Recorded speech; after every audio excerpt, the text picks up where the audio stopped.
AIDS brings a response Fight from the against government. AIDS, the disease which claims life. Welcome to AIDS The Lost Voices with me, William Hampson. In this series, we uncover the hidden history of people living with AIDS behind bars, prisoners who unwittingly became activists calling for reform within prison walls. We turn to the newspaper archives to look back at this neglected chapter of the AIDS crisis and the courageous struggle to change an unjust system. In this third and final episode, we close this current chapter of Brian Carmichael's fight for dignity from behind bars, tracing how a tireless campaigner such as Brian fought for the rights and dignity of inmates with HIV/AIDS, who organised pastoral care services, wrote tirelessly to politicians and the press, and led hunger and medication strikes throughout the 1990s, despite not being HIV positive himself at that time, and who became the target of apparent institutional retaliation. And as we learned in the previous two episodes, having secured vital reforms with his comrades, Brian's prominence as an activist drew the ire of authorities who, as San Francisco's press reported, levelled bizarre and ultimately vexatious accusations against him while seemingly trying to stall legal processes to keep Brian incarcerated. The press archives lay bare the worrying inconsistencies and procedural flaws in the evidence presented and asks whether his punishment was ever about justice or merely retribution for principled dissent.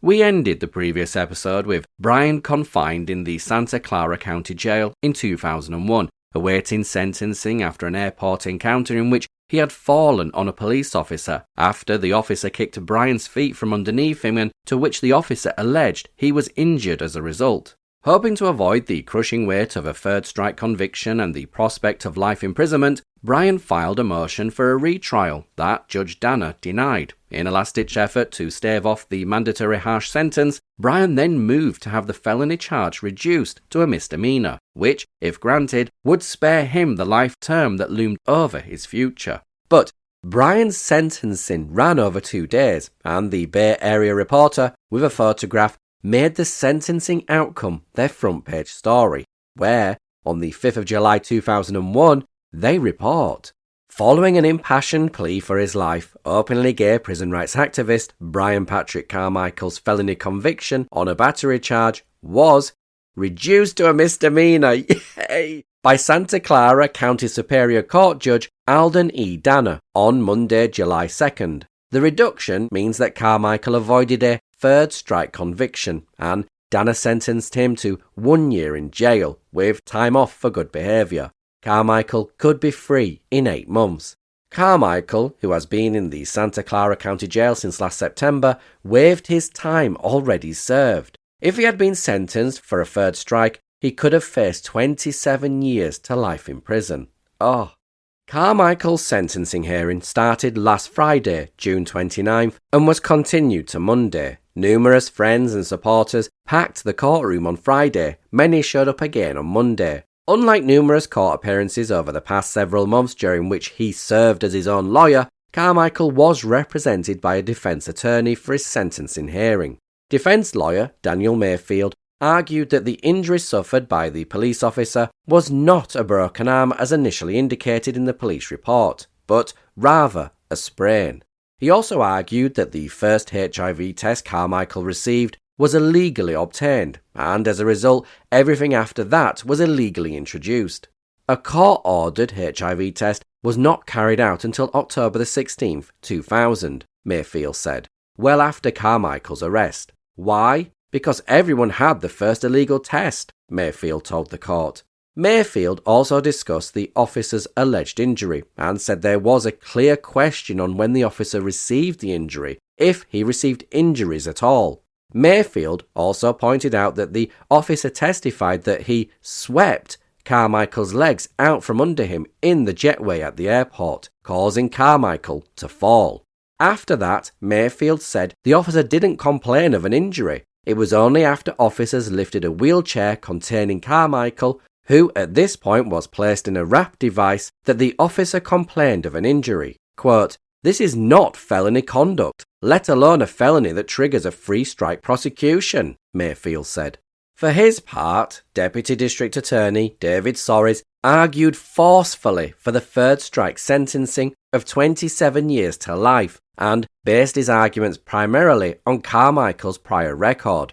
Oh, what an arsehole. We've just heard that the police officer himself testified that he kicked Brian's feet from underneath him, causing him to fall. And then he sustained this injury. He caused the injury, if there was one at all, by kicking Carmichael's feet away. I mean, this can't be the law in America, surely. I know different counties have different laws, but I think I've even seen this on Judge Judy. If you set something in motion and you get injured as a result, then you're at fault for starting it. I think the same applies here in the UK. Oh, but he's forcefully trying to get Brian locked up for 27 years to life. Oh, what an arsehole. Oh, rant over. Back to the article. Soares told the judge that, quote, I have seen no evidence of improper AIDS testing, end quote, and no evidence of blood drawn on the day of Carmichael's arrest that was used for anything other than a test for drugs and alcohol. Soares said that Carmichael's behaviour on the aeroplane, as described by another passenger and a flight attendant, quote, was scary. He was extremely aggressive toward the boy, the teenage passenger he got into an argument with, end quote. Soares said, adding the witness said that Carmichael, quote, very forcefully shoved the boy with both hands, end quote. This is not the action of a man under temporary stress. It tells us what kind of person Mr. Carmichael still is, Soares said. Soares called Carmichael a, quote, sociopath, end quote, and argued that while the injury suffered by the officer was not serious, quote, it clearly is a felony because of who Mr. Carmichael is, end quote. Oh, God, this guy. Soares then reiterated Carmichael's previous criminal convictions, which included kidnapping and oral copulation on a boy that occurred when Carmichael was 12. Addressing that juvenile incident, which this is when Michael's giving oral sex when he's 12 years old, Carmichael told the court that he was embarrassed to discuss it, but it did occur. Quote, my family knows the abuse I suffered. As a teenager, I was in trouble all the time until I got to Vacaville, California Medical Facility and the pastoral care program I helped start. End quote. Carmichael also told the court that he had a previous substance abuse problem and that his previous crimes often took place when he was high. He has been clean and sober for several years. Carmichael reiterated his work on behalf of HIV-positive prisoners while at Vacaville. Quote, I confronted room after room of dying people, and at that point in my life, August 1991, since that day I have not had a fight except when I was attacked, he said. I turned my life around, Your Honour. Carmichael said he regretted attempting to open the bag at the airport. Quote, I'm terribly sorry I did that. At the close of his 45-minute statement, Carmichael summed it up for the judge. Quote, I don't want to die in prison, end quote. During Friday's hearing, several witnesses spoke about Carmichael. Judy Greenspan, with the HIV in Prison Committee of California Prisons Focus, spoke of the work Carmichael did at Vacaville. Mike Salinas, former news editor of the Bay Area Reporter, spoke of how he and Carmichael have become domestic partners. Salinas, who now lives in New York City, told the court that Carmichael would be moving to New York upon his release. Quote, I think he has an excellent chance to be a productive member of society, Salinas testified. Carmichael's sister, Kathy Sewell, described the medical condition of Carmichael's brother and how Carmichael had helped the family by transporting him from Virginia to San Jose on the fateful day in question.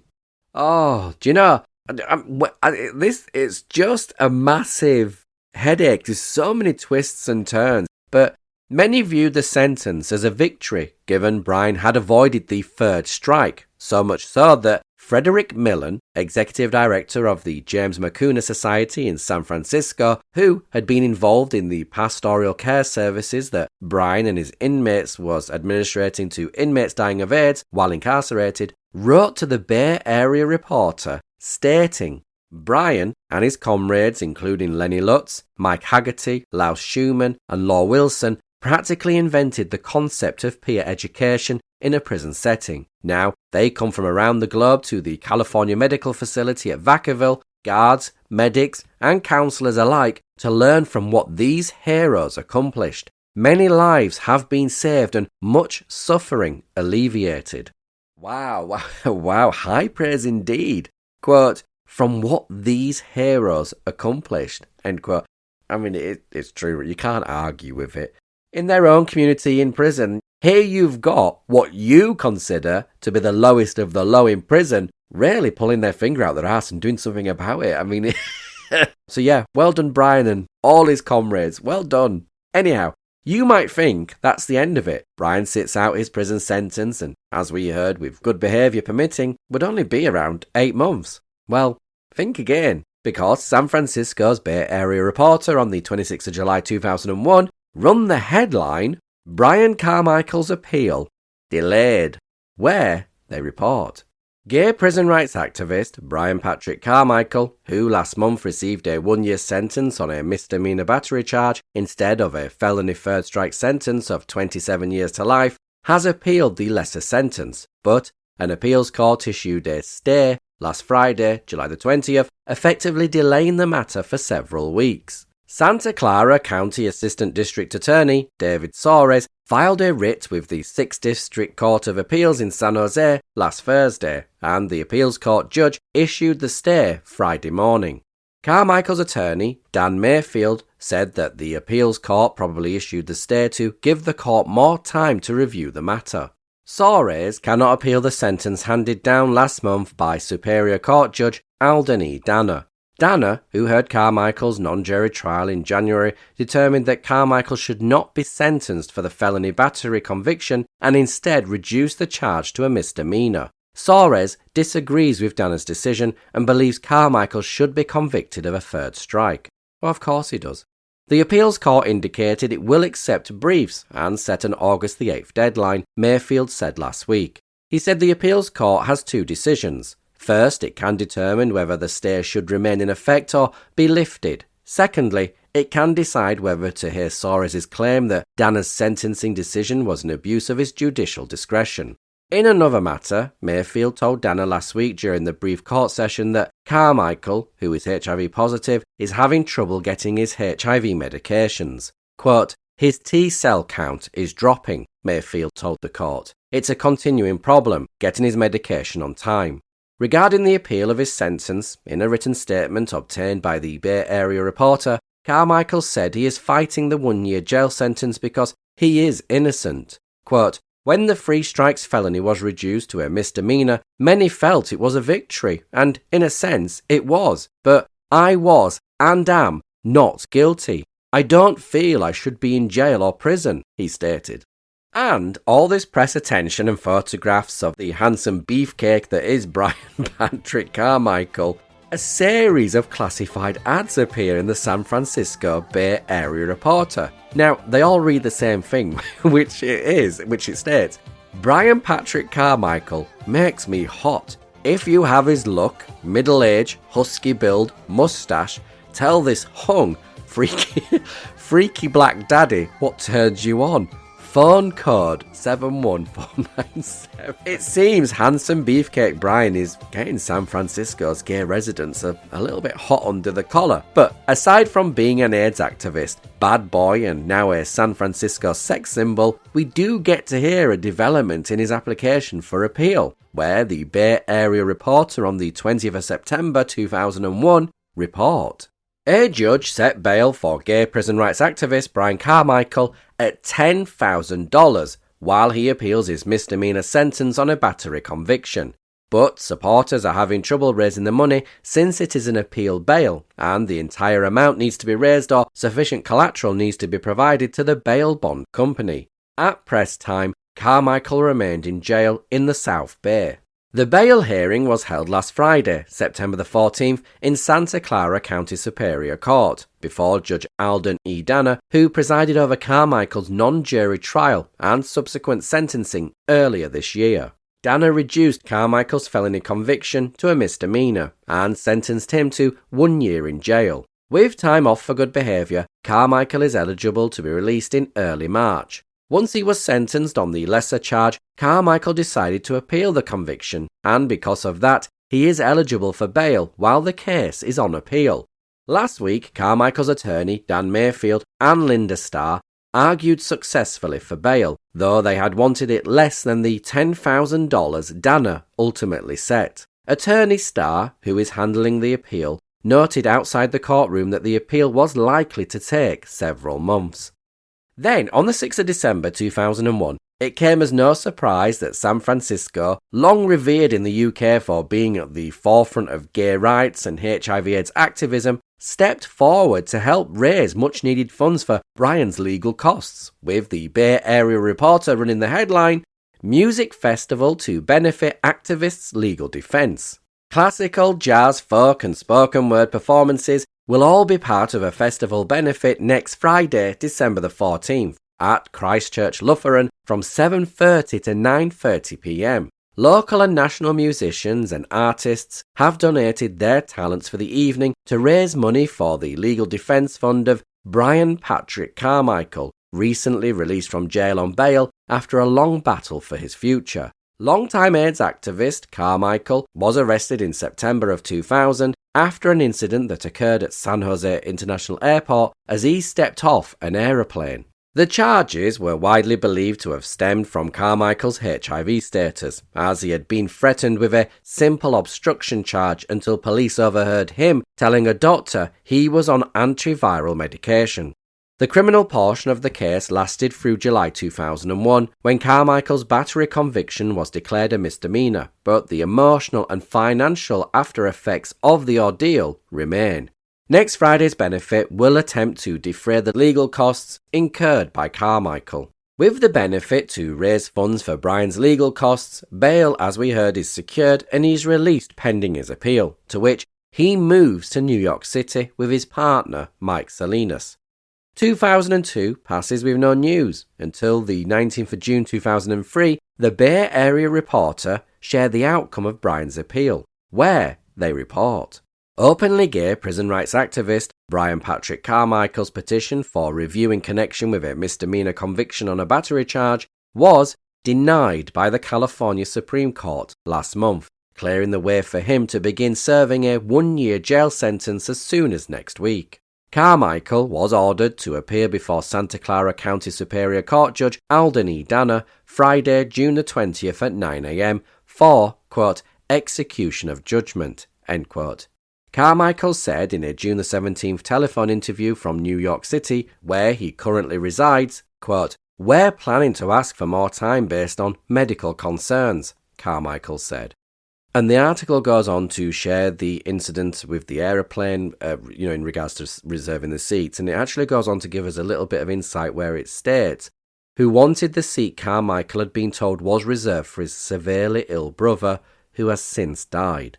And further down the article, it goes on to state, Carmichael then was released on bail while his sentence was appealed. The case has been winding its way through the appeals process ever since, but Carmichael's bid to review the conviction and jail sentence has been denied. This week, Carmichael and his partner, former Bay Area Reporter news editor Mike Salinas, said they had approached Lambda Legal Defense and Education Fund and the American Civil Liberties Union in an effort to get some legal assistance. Kevin Cathcart, executive director of the Lambda Legal, told the Bay Area Reporter that he has spoken with Salinas about Carmichael's case and that he has turned over documents to Lambda's legal department. Quote, we're looking at it, Cathcart said, but I don't know what we'll be able to do. We do very little criminal work, end quote. Carmichael, for his part, is not giving up. Quote, I'm not done fighting, he said.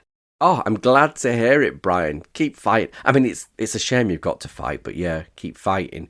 But 4 weeks later, Brian is still in New York City, a fact highlighted by a sad turn of events when the Bay Area Reporter ran the headline on their front page on the 17th of July 2003.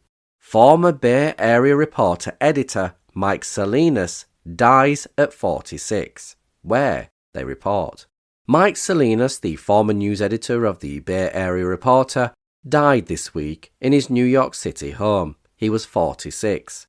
Pending an autopsy, the cause of death was not determined. The medical examiner's office indicated an autopsy could take 8 weeks. Police were summoned to the home early Tuesday morning, July the 15th, by Mr. Salinas' close friend, Brian Carmichael, who also lives at the house. Officer Cornelius with the New York Police Department on Tuesday, July the 15th, tentatively described the death as an accidental drug overdose. On Wednesday, July the 16th, Mr. Salinas' sister, Star Latronica, told the Bay Area Reporter that her preliminary discussions with the medical examiner indicated that Mr. Salinas had heart disease and could have suffered a heart attack. Mr. Salinas and Carmichael had been partners, but Mr. Salinas told this reporter in two separate conversations earlier this year that the two had split up, though they remained roommates and close friends. Staffers at the Bay Area Reporter and Mr. Salinas' friends and family members were stunned to learn of his sudden death. Carmichael told the Bay Area Reporter that he had last seen Mr. Salinas early Monday morning. Quote, "I got home around 8 p.m. Monday and the door to his room was closed," Carmichael said on Tuesday. "This morning I called to him, waited some more, and at around 8 a.m. I opened the door. He was on the floor." End quote. Police confirmed that they had been called to the home Tuesday morning at approximately 7:30 a.m. and discovered Mr. Salinas' body. Quote, "He dazzled so many people," Mr. Salinas' father, Rick, told the Bay Area Reporter. "He was loved and respected by an enormous number of people here." End quote.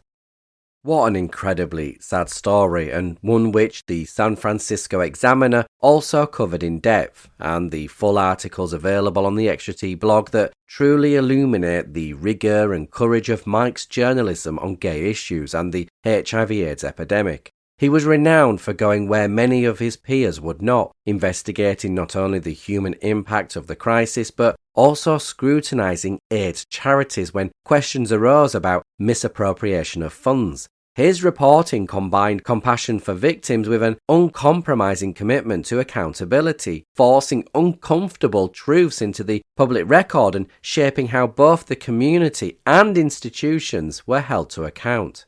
As for Brian, this is where you will no doubt roll your eyes, because I couldn't establish in my research if he served the 1-year sentence or if he was able to have his sentence somehow overturned. But what I can share is that Brian Patrick Carmichael, at the time of this recording, is thankfully very much alive and well.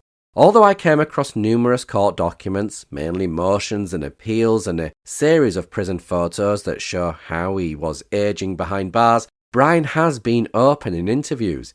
Notably in 2017, and again during the COVID-19 years of 2020 to 2021, about his long battle with addiction. But there are moments when he seems to be doing extremely well, thriving and sticking to rehabilitation programs and even being offered peer support roles. But to rewind slightly, back in 2006, 3 years after the death of his close friend Mike Salinas, he was arrested for selling drugs and incarcerated at Rikers Island, where he later recounted being denied HIV medication for 2 days and having to obtain a court order to receive it. As he put it, quote, "It was a hassle getting proper treatment. I often had to argue and advocate to make sure I got my meds on time without any of the dangerous interruptions." End quote. Then, a year later in 2007, Brian was allegedly convicted and sentenced to 17 years for the criminal selling of a controlled substance. He arrived at the notorious Sing Sing prison, a place with a diabolical track record during the AIDS pandemic, yet his experience there defied expectation. Upon his release and in an interview in 2017 with Victoria Law, he reflected on the contrast between New York and California in the 1990s. Quote, "The difference between New York and California in the 90s was like night and day, stark," he said. Both prisoners and guards at Sing Sing were aware he was HIV positive, and more than merely tolerant, they were accepting and supportive, an outcome that no doubt came off the back of his and that of his comrades' earlier activism at Vacaville at the start of the 1990s. By August 2020, Brian opens a Twitter, now X account, under the handle Activist Brian, and then on the 8th of January 2021, Brian posts his first video on Instagram, at Brian's biographer, from a BLM march. Fuck Trump! Fuck Trump! Fuck Trump! Fuck Trump! Fuck Trump! Fuck Trump! Fuck Trump!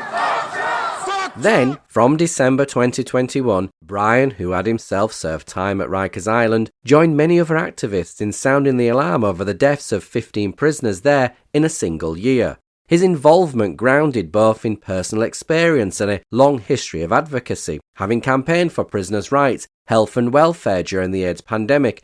Brian brings institutional knowledge and moral authority to protests demanding accountability and reform, often photographed with his fist raised or holding placards calling for Rikers closure, captured in Getty Images and amplifying the crisis through a series of interviews that linked past reforms to urgent present-day demands. A side of Brian we haven't yet discussed is his artistic side. While serving time, he turned to art, producing a body of paintings, drawing, and some sculptural work that reveal a quietly urgent visual language. His pieces, at once intimate and unflinching, explore themes of confinement, resilience, sexuality, and the fragile persistence of identity. Brian's art is featured on Visual Aids. You can find the link in the show notes and on the Extra T blog, a platform that supports artists with HIV/AIDS by exhibiting and occasionally selling their work, ensuring his creative voice reaches beyond the walls that once contained him. In the last interview I could find on the 1st of December 2021, which ironically was World AIDS Day, Brian spoke with Victoria Jiang, where she reported, Brian Carmichael, a long-time HIV survivor, grows sombre on the phone when he thinks back to the days he spent alone last March after COVID-19 began. Quote, "When the pandemic hit and we all went to Zoom, it was devastating," he said. He had been trying to stay off drugs by attending a 12-step support group downtown, Crystal Meths Anonymous, several days a week. Quote, "We go into lockdown. Within a month, I relapsed." End quote. The year before, Carmichael, 58, had been released on parole from Rikers Island after 13 years of incarceration. Quote, "I was all gung-ho," he said. He was ready to go to work in downtown New York as an activist, artist and writer, building on over 30 years of experience advocating for prisoners with HIV and hepatitis C. But now he was trapped again in a room all day. This time it was miles away from his friends, in a tiny apartment in Far Rockaway, Queens. Desperation and isolation as HIV service providers went virtual. At the time, Carmichael was commuting an hour to other boroughs, where most of his support for HIV treatment was based at various HIV or AIDS-focused non-profits like Gay Men's Health Crisis and Housing Works. One by one, these in-person programs and health clinics shut their doors. On a visit to his parole officer, Carmichael was surprised to hear the officer say that they would no longer test his urine for drugs. Parole officers were beginning to get infected with COVID-19 and law enforcement agencies were abandoning or reducing drug tests nationwide.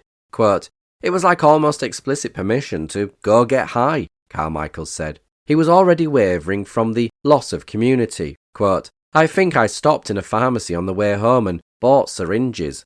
He would break the habit for a few days or a couple of weeks and return. Quote, "Out of desperation and isolation," he said. Carmichael had been looking for work, but, quote, "My immune system is already compromised and I don't want to put any more stress on it," he recalled thinking. So, like many would-be job seekers living with HIV, he didn't dare venture out to interviews or businesses. He had been attending employment readiness classes at Gay Men's Health Crisis, but didn't find them as helpful in their new format, which felt scaled down. Quote, "I have nothing but respect and appreciation for Gay Men's Health Crisis," said Carmichael, who recalls a counsellor at one point floating the idea to him of working there. Quote, "I'm sure they tried their hardest, but it just wasn't doing it for me." End quote. Do you know, it must have been awful for Brian when you think. It reminded me a little bit of, is it Shawshank Redemption? Where the old-timer at the end, he's been incarcerated for so long and he comes out and the world's changed, nearly gets run over by the car as he's crossing the road, he's packing bags at the grocery store. And did he have a mouse or a bird? I think it was a bird, wasn't it? The story was that he'd come out and been released, he'd got this freedom, but he had no friends, there was no community. Now, I'm not saying the same applies to Brian here, but it's probably got that same sense to it, isn't it? That you've come out, you've got these support groups and community that are helping you with your addiction, your rehabilitation, finding a job, and then all of a sudden, boom, you're being told to go on Zoom to speak to somebody. And Brian talks about it in another interview. All the links are on the Extra T blog. He talks about how he comes out and now there's social media and Facebook and you've got mobile phones, they send images and pictures on. It's a very different world in a very short space of time. Can you imagine that you're having to be told to go on Zoom and you're even still getting to grips with a mobile phone that sends images and video calls? I can just imagine what it must have been like. So, where is Brian today? Well, I initially reached out to Brian via his social media and email, noting that his last Instagram post was on the 13th of November 2022, while his last X post was on the 26th of September 2024. So, relatively speaking, quite recently. However, his prison file shows that his prison photograph was updated 3 times in 2022, and the file also records his most recent photograph, dated the 7th of January 2025, which forces a single grim conclusion about his whereabouts between those online posts and that last photograph update in his prison file, dated the 7th of January 2025. In 2019, Brian Carmichael stated, quote, "I've spent more than half my life incarcerated, everywhere from the California Youth Authority to Rikers Island, San Quentin to Sing Sing. So I've obviously been a failure as a criminal."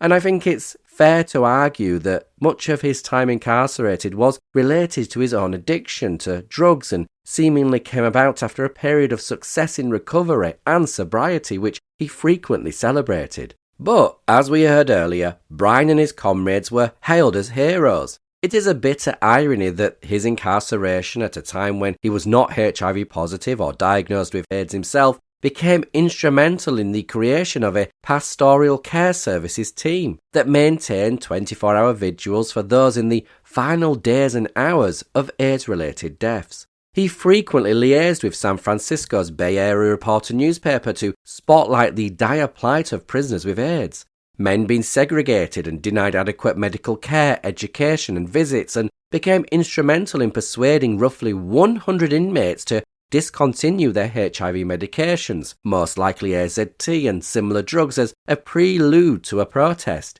He then prepared and undertook a hunger strike himself alongside his friend and fellow inmate Charles Perry. Rather than address the grievances, prison authorities secured an order to force feed anyone on a hunger strike for more than 10 days. So, Brian Carmichael and Charles Perry adapted their tactics by organising rolling hunger strikes, encouraging prisoners to stagger their hunger strike in shifts to bypass the 10-day rule and keep pressure on the system while trying to safeguard each other from the consequences of being force-fed, which, if you've witnessed, doesn't look like a pleasant act. Through tireless letters and correspondence with outside activists such as ACT UP San Francisco, journalists and political figures, Brian's actions and those of his fellow comrades and prisoners helped prompt the establishment of the first AIDS hospice unit in an American prison. Their collective activism produced reports condemning prison conditions and court orders demanding improvements, orders that themselves had to be reissued when deadlines passed unmet. Meanwhile, Brian and his comrades suffered retaliatory baseless charges from guards and the warden, charges that were eventually dropped after he brought public attention to the reprisals they endured. Then, upon his release, Brian was allegedly in breach of his parole conditions by purchasing free condoms from an adult bookstore. Then, upon the second release, we hear of a minor incident at the airport that was escalated when Brian, seeking to retrieve his brother's medication, opened his bag against an instruction, and where the officer testified that he reacted by sweeping Brian off his feet, causing Brian to topple onto the officer, claiming injury, only after it had been conveyed that Brian had been overheard telling the physician at the hospital that he was HIV positive. And we heard how Brian, defending himself in court, later produced medical reports showing that the officer in question had none of the injuries that he claimed. First a broken wrist, then it was a sprain of the wrist, then he sprained his arm, then a sprain on the elbow, exposing inconsistencies and contradictions in the prosecution's testimony.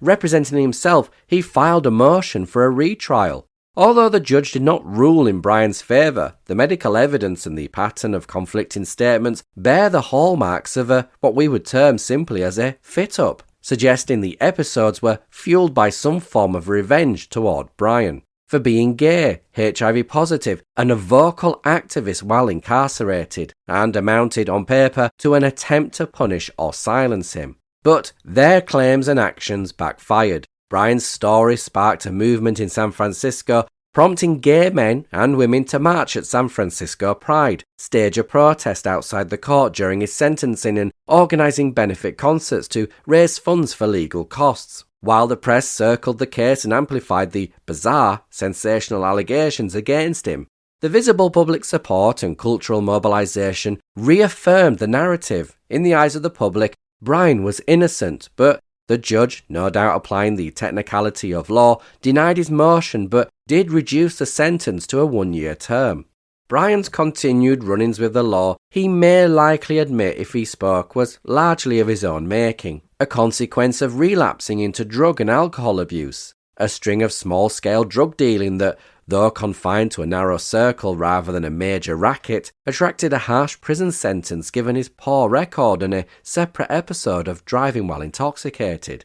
I do seriously look forward to the day that Brian perhaps stumbles across these podcast episodes or my messages and emails, and hopefully he'll respond, because I would love to chat with him and I'm sure you guys would love to hear from him. But in the meantime, in 2020, Brian wrote, "Before COVID-19, I had been regularly going to an anger management group weekly, a harm reduction group twice a week, and crystal meth anonymous meetings 4 or 5 times each week that start and end with everyone hugging and handshaking and catching up, all around the concept of shared strengths, hopes and experiences that can help each of us maintain sobriety and begin to rebuild and reshape our lives. I didn't realise how much I needed all of those hugs. All those friendly faces, all filled with the genuine love, support and understanding from men and women just like me. It was healing me from the inside and filling that painful, agonising void lingering from all those scores of friends and loved ones I'd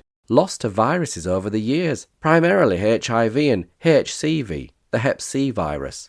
Yes, I was still angry, depressed and dealing with a lifelong struggle with drug and alcohol addictions, suffering wickedly from PTSD after years of being abused and molested as a kid, then spending decades in the grinder of untreated mental health disorders and suicide attempts to years upon years fighting off the indoctrination of incarceration and institutionalization, finding my voice and my identity in the LGBT and HIV/AIDS activism movement within prison during the aforementioned AIDS epidemic in the late 80s and early 90s. Yet, even with all my baggage, I was happy and doing good. I'd already been awarded a scholarship to a prestigious decorative arts school, cancelled due to the lockdown the day before classes were to start. I was continuing the healing process, and after 13 years in maximum security, higher learning facilities, I was reclimatizing to the 21st century, but in a world new to me, one of smartphones and Facebook, an opioid epidemic, and the new president was no longer Barack Obama, nor George Bush. Aside from the 2 months I'd done in Rikers Island last summer, I'd been out of prison for over a year, and I was doing good. I felt part of the community. I felt loved, and I had many friends I loved and cherished. Nothing's gonna stop us now.